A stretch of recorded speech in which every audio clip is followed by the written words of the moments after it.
Muito bem, o evangelho que vamos reflexionar, que vamos aprender no dia de hoje é o Evangelho de São Marcos, capítulo 10, a partir do versículo 17. É a famosa passagem do jovem rico, assim conhecida como jovem rico. Temos que contextualizar, como sempre fazemos com o evangelho. Começa dizendo a passagem que hoje temos em mão que Jesus estava caminhando. Por onde Jesus estava caminhando? A essa altura da vida de Jesus, já era o terceiro ano que ele estava convivendo com seus apóstolos. Era praticamente já a última ida de Jesus para a Judeia. Jesus tinha descido da Galileia, a região onde está Nazaré, a sua cidade, a cidade dos apóstolos, Cafarnaum, que é a cidade ali do lago. E agora ele entrou na região da Judeia, onde a capital é Jerusalém. E em Jerusalém sabemos muito bem o que vai acontecer. Em Jerusalém, Jesus será julgado e será condenado. E vai morrer, mas também ressuscitar. Então esse é o contexto. Jesus se aproxima. Ele tinha anunciado que deveria ir a Jerusalém, que em Jerusalém sofreria, seria perseguido, condenado e morto. E agora ele se aproxima. Portanto, vai se cumprir essas palavras de Jesus. Nesse caminhar pela Judeia, Jesus estava com seus apóstolos e um jovem daquela região viu Jesus em primeiro lugar. Ele viu e ele correu ao encontro de Jesus e, chegando diante dele, se prostrou de joelhos, se ajoelhou diante de Jesus e fez uma pergunta muito importante. Senhor, bom mestre, o que eu devo fazer para ganhar a vida eterna? E Jesus respondeu para ele: para isso tem que cumprir os mandamentos. E começa a enumerar alguns dos mandamentos da lei de Deus. Enumerou o mandamento número 5, número 6, 7, 8 e também o número 4. Vamos estudar quais são esses mandamentos, né? É uma pergunta para se fazer. Quais são esses mandamentos? Que estão descritos ali. É só a gente ler no texto, né? O quinto mandamento, que é não matar, e etc. Como eu falei, nessa ordem que eu falei. Muito bem.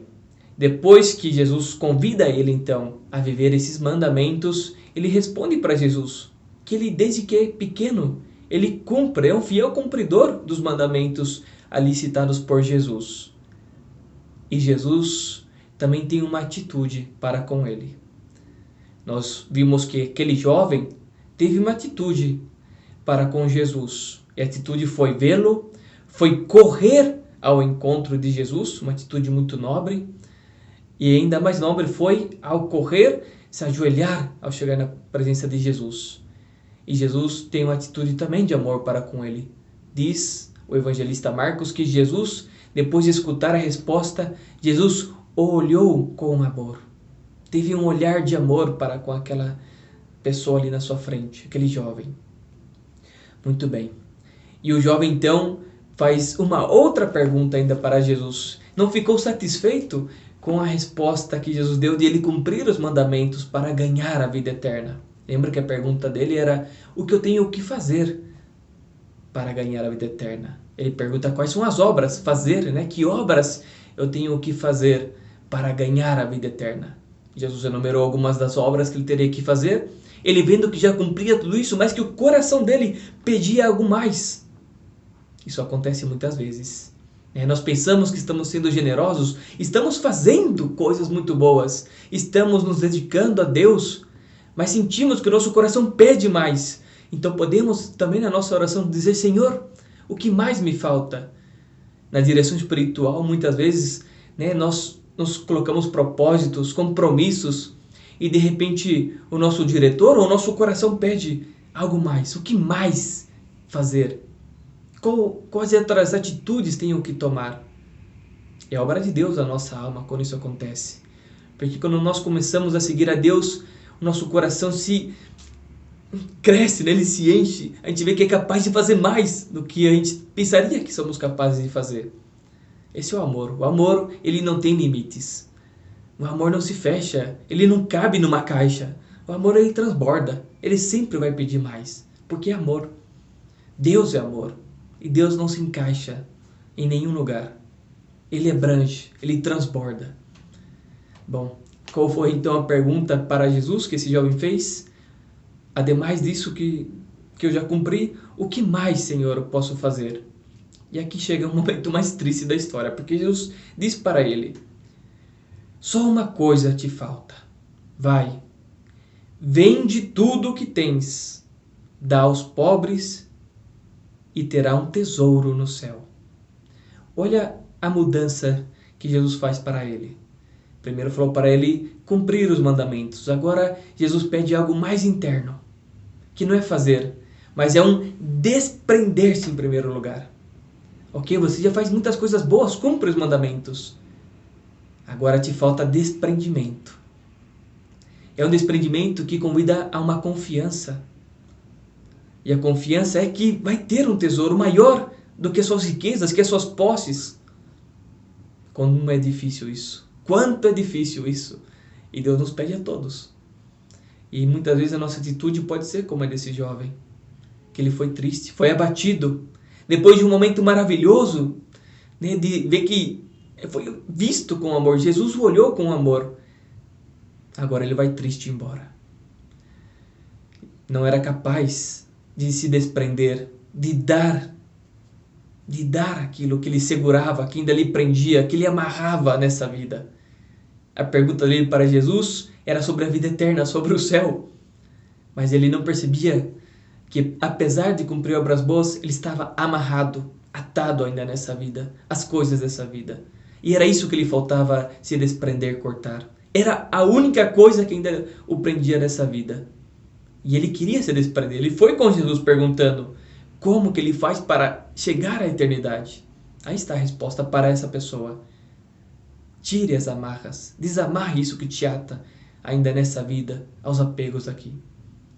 Bom, até não só aquele jovem, mas também os próprios apóstolos ficaram surpreendidos, porque então Jesus exaltou como é difícil entrar no reino dos céus quando estamos apegados, quando somos ricos, e não só ricos em possessões, mas ricos em apegos.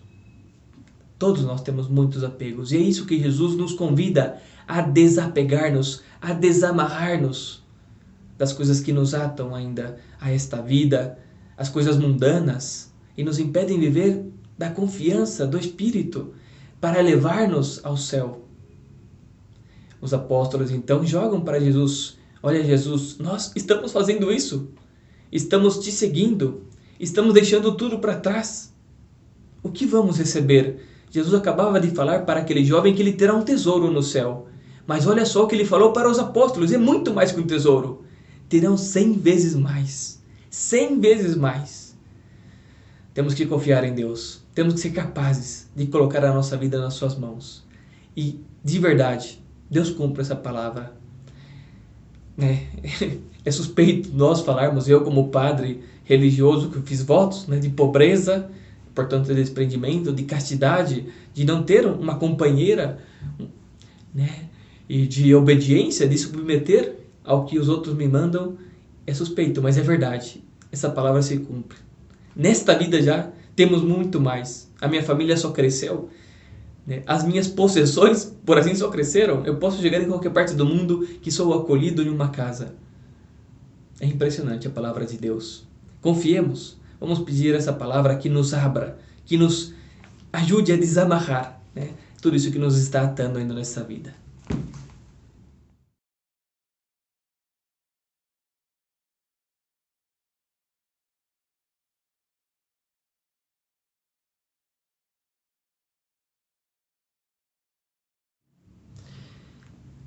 Por que me chamas bom? Só Deus é bom. Essa pergunta que Jesus faz para o jovem rico não significa que ele não está dizendo que ele não é Deus e esse Deus bom. Ao contrário, ele está querendo provar para todo o seu público ali que aquele jovem reconheceu nele o Deus da bondade. E é por isso que ele se aproxima a Jesus, que é a bondade, para perguntar quais obras boas ele tem que fazer para ir à bondade, isso é, ao céu. Realmente é uma profissão de fé a que faz aquele jovem. Impressionante, porque talvez nem os apóstolos tinham ainda dado um passo tão grande de fé, de certeza de que a bondade estava ali com eles. E essa é a diferença, né? Só Deus é bom. Quando Jesus fala que só Deus é bom, ele quer mostrar justamente isso, que a bondade, existem pessoas que têm bondade, coisas que participam da bondade, mas que a bondade plena, com B maiúsculo, só é Deus. De Deus emana, sai qualquer bondade. E nós somos bons, as coisas são boas, à medida que participam dessa bondade de Deus. Porque disse Jesus que é difícil entrar no reino dos céus? E olha que eu não disse um rico. Jesus, ele primeiro falou assim, que difícil um rico entrar no reino dos céus. Depois ele falou para os apóstolos que difícil é entrar no reino dos céus. O reino dos céus não se compra, tá? Quando Jesus pediu para o rico dar o seu dinheiro aos pobres, ele não estava dizendo para o rico comprar o céu, por assim dizer, mas estava libertando o jovem daquilo que o aprisionava e que impedia dele ganhar o céu. Na verdade, não sabemos qual é o destino desse jovem. Ele era um jovem bom, era um bom jovem que cumpria a lei de Deus, que temia Deus, mas que estava amarrado. Jesus, quando pede essas coisas e nos pede a nós, dar alguma coisa, soltar alguma coisa, é para nos fazer livres. Na nossa liberdade, para amar plenamente, para escolher plenamente, sem nenhum condicionamento. Esse é o motivo de Jesus dizer isso. Agora, que a dificuldade do reino dos céus exista, exista. Exista porque somos pessoas que nos apegamos ao mundo, ao material. Porque somos feitos da matéria.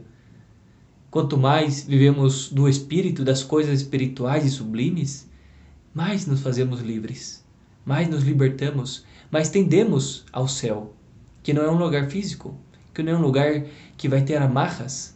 Por isso, se conseguirmos já nessa vida viver livremente, vamos já estar vivendo para o céu.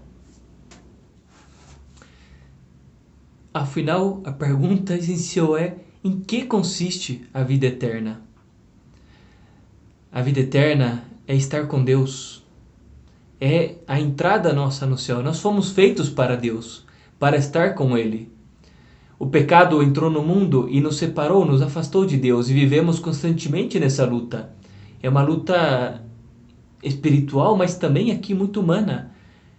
Vamos, rezamos para nos unir a Deus, mas vemos que o pecado está sempre presente. Então vamos, nos confessamos, buscamos sacramentos para voltar a estar unidos a Deus. E assim é a nossa vida. É um caminhar de tropeçar e levantar e recomeçar. Porque o nosso destino, a nossa meta é a vida eterna, é a presença de Deus.